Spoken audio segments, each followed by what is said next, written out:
Bismillahi Rahman Rahim. Alhamdulillahi Rabbil Alamin. Alhamdulillahi Rabbil Alamin. Alhamdulillahi Rabbil Alamin. Militants et militantes, chers frères et sœurs du Parti démocratique sénégalais, je vous remercie en me portant à la tête de la fédération urbaine du Parti démocratique sénégalais de Thiès. Vous témoignez à mon endroit une confiance énorme. Je le sais,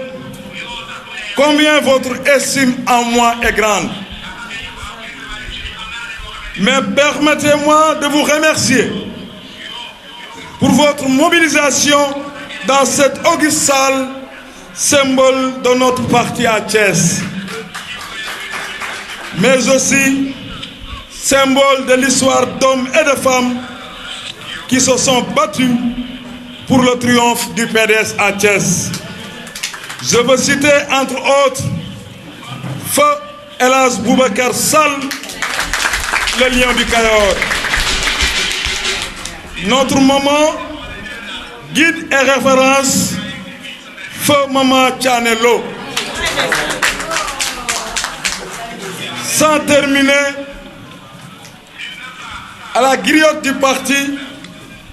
Adja Daba Thiam. Ce n'est pas une volonté d'omettre les autres, mais ce serait fastidieux de les énumérer. Mais qu'ils sachent que le PDS n'oubliera pas leur contribution pour bâtir ce parti. Ce n'est aussi l'occasion de rendre un hommage mérité aux anciens, aux jeunes de l'UJTL et aux jeunes femmes et tous les segments du Parti démocratique sénégalais qui ont rendu possible cette cérémonie. Le PDS reste un bastion. Le PDS reste un bien appartenant au Sénégal et à l'Afrique. C'est pour moi une occasion de renouveler ma totale confiance à l'endroit du président Wade. Il reste mon mentor. Il le restera à jamais. Mon engagement wadiste se fait dans la continuité de mon soutien indélébile à notre frère et candidat Karim Meïssa Wade. À ce dernier,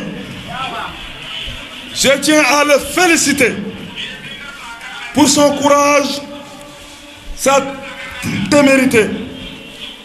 Il n'a pas demandé à sortir de prison. On l'a exfiltré de force pour des desseins obscurs. On se battra et nous continuons à nous battre pour le triomphe de la vérité et sa réhabilitation. Chers frères et sœurs du Parti démocratique sénégalais, l'actualité de la tournée du président Macky Sall démontre une supercherie énorme à l'endroit des populations sénégalaises. À l'unanimité, nos compatriotes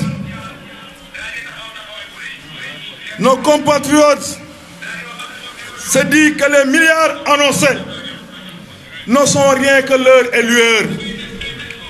Macky Sall et son régime incompétent, il a fini de le montrer à travers ses actes. Lorsque les Sénégalais courent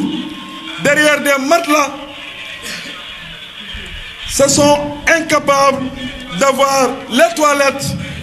élémentaires. C'est un échec cuisant relaté par son épouse à travers la fondation Servir le Sénégal. Donc en réalité, cette campagne électorale déguisée est une manière de tromper et d'insulter la conscience des Sénégalais et Sénégalaises qui en ont fait, qui ont soif, qui se soignent difficilement, et encore cette décès est sentie au niveau de l'école avec les résultats catastrophiques du bac et du BFM. En outre, la gestion du pays s'illustre par les nébuleuses comme Petrotim, l'affaire Big Tago, ArcelorMittal. Nous appelons l'OFNAC à s'autosaisir. Macky Sall a échoué. Il a totalement échoué et lamentablement échoué parce qu'il a un gouvernement d'incompétents et sa coalition d'un cours aux idées très courtes qui ne sont rien d'autre que des oiseaux sans ailes ni plumes. L'alternative viendra du PDS et des forces de l'opposition. Thiès doit être la tête de pont du départ de Macky Sall. Et par ce truchement, nous n'avons pas de temps à perdre pour répondre à Idrissa Seck. Il est dans une aisance politique. Il n'est rien d'autre qu'un voleur en perte de vitesse. Il n'est pas l'histoire et il ne fera jamais l'histoire du Sénégal. Les dignes fils sont là. Et le moment venu, nous lui démontrons qui nous sommes. Et nous lui demandons encore une fois d'arrêter.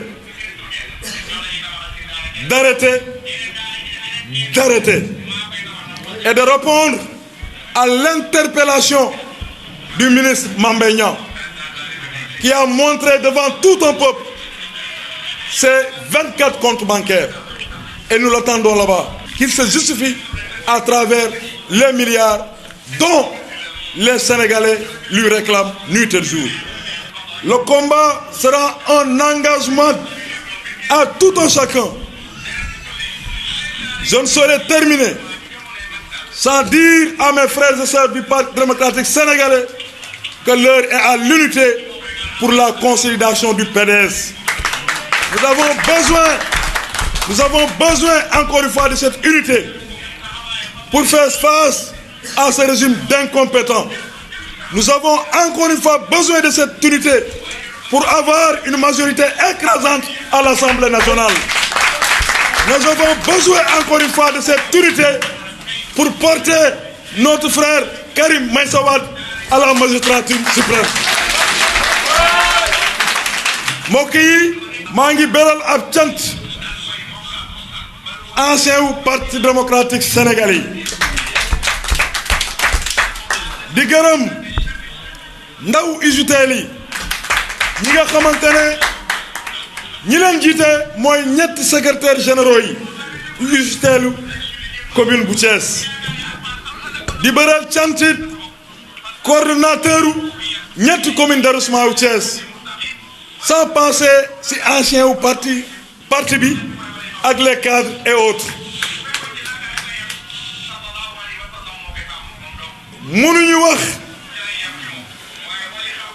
te duñ leen gërëm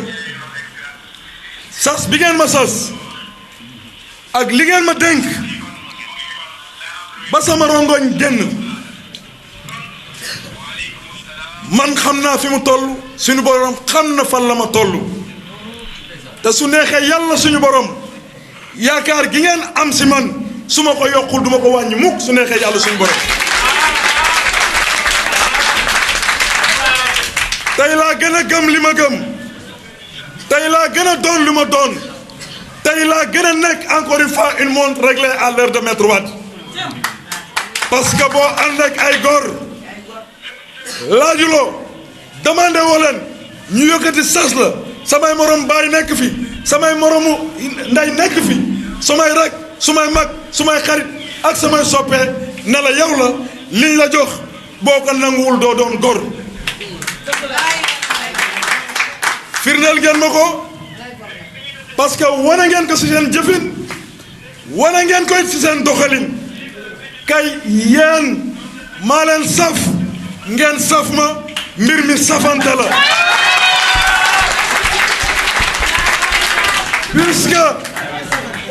puisque mbir mi safante la duñu dem te ñaanaluñu fàttaliwuñu it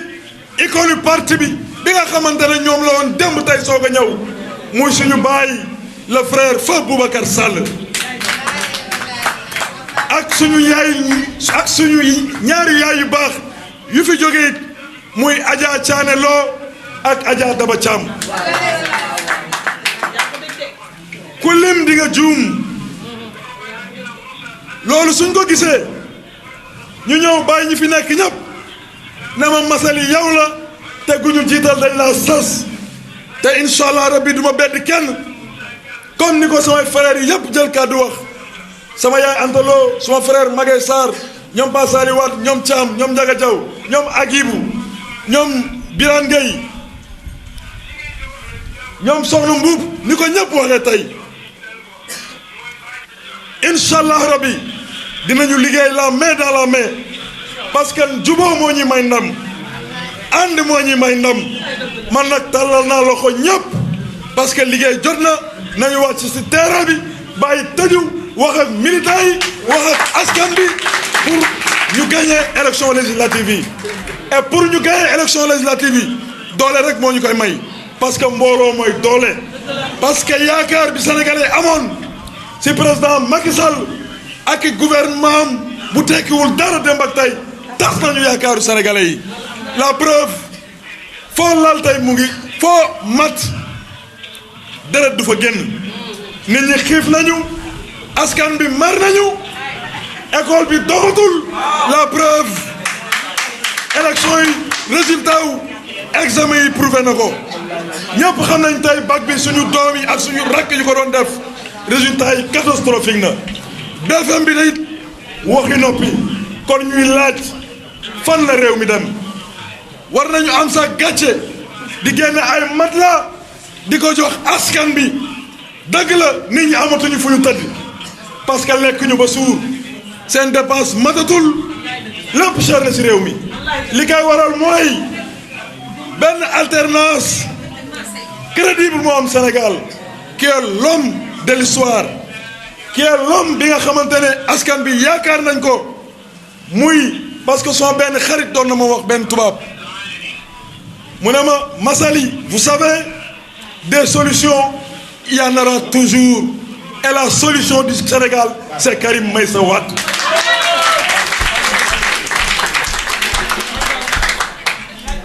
gagné gum nañu benn combat mais combat bi des mooy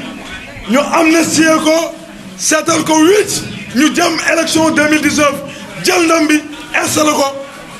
à la présidence incha allah rabbi du ma jeexal te tudd ñu koo xamante ne bokk na su ma rombee 40 ans wu rañu parti socialiste bi nga xamante ne ndoolal nañu askan bi mu ñëw moom it yokkaat si ndool bi muy Idrissa Seck parce que ñëpp xam nañu ne le ministre de la jeunesse Mame Mbaye Niang génnee na fi feeñal na fi 24 comptes bancaires yu Idrissa Seck am ñu koy laaj au lieu que muy nekk di xas wala di teg si daram lu ñaaw ki nga xamante ne moo ko créé de toute pièce jàppale ko taxawu njabootam muy maître Abdoulaye Wade à la place des prières fu ñu ko war a gërëmee ñaanal ko yàlla may ko gudd fan ak wér mu gungee ñu taatar ñu ba si kanam nga koy topp ay xas ak i wax ju ñaaw kooku tey amul leçon de morale politique bu muy jox askanu Sénégal lu ñu koy laaj mooy moom si boppam su fekkente ne tuumaal li ñu koy wax amul ñu ngi koy ñaan mu porter plainte parce que jot na mu giñ ni Sénégalais yi jot na mu leeral askan bi xamal 74 milliards yu ñu koy tuumaal ak 24 comptes bancaires yu mu am nan la ak naka la parce que nag au-delà de la politique nous sommes des citoyens sénégalais et sénégalaises jot na nag mu leeral askan bi giñ leen ndax ñu xam kon nag mbokk yi maa ngi leen di gërëm it di leen sant ci seen confiance ak nu mu toll incha allahu rabbi kuy xaar fii laa koy waxee parce que samay morom góor laa nekkal kuy xaar ne Massaly dina bàyyi PDS dem beneen parti politique da ngay nax sa bopp lu ma am Abdoulaye Wade la nu ma mel Abdoulaye Wade la nu ma tollu Abdoulaye Wade la coow li dina bëri lu ne dinañ ko wax lu ne dinañ ko xalaat mais ku weet ak sa morom xool sa diggante ak suñu borom xam nga fan la bokk xam naa fu ñu for fan la far parce que sama lignée man famille bu ma sos famille bu ma bokk muy waa Casamance ku ma xamul su fa demee xam na ñun ay buur lañu xamuñu wor te duñu war mukk ci àdduna li ngeen ma jox encore une fois danaa ko yor comme nu mu waree mais de concert ma ànd ko ñépp ñu liggéey pour le triomphe du PDS liggéey jot na alhamdulillahi rabbil alamin